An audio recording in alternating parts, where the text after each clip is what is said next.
Hello and welcome to another tutorial for Mass. In this video, we'll take a quick look at how the XY coordinate system in Mass works. This will give you a good grounding for working with events in your compositions. In Mass, all event values are determined by the X and Y position of the part that contains them. The position of parts can be changed by dragging or through live motion from the physics system. Let's see a simple example.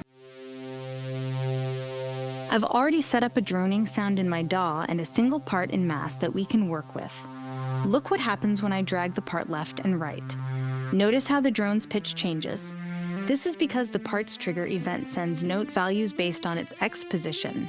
When dragging a part around the screen, the info flag will pop up to give you an idea of what values your events are going to output. Each type of event uses this data in its own way, which is a topic for another video. Something I want to show you, though, is that you can often change the axis a parameter is driven by. For example, let's change this note value to be driven by the part's Y position instead of the X position. Now the note value changes when I drag the part up and down, instead of left to right.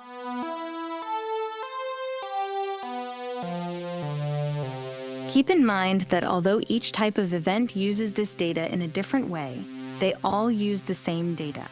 Let's add another example and see what that means. I'm going to enable the continuous event for this part, which I've already configured to send CC3 and 9.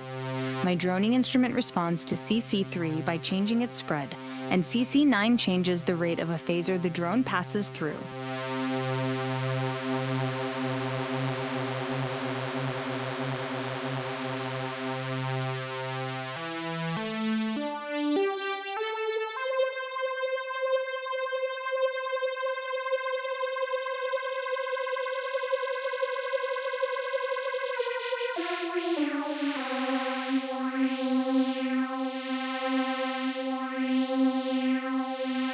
Now that you know what the XY system is and how it works, it's time to go experiment on your own. If you want more detailed information about the systems we didn't touch on in this video, check out the other Mass tutorials, and take a look at the Mass user manual linked in the description below.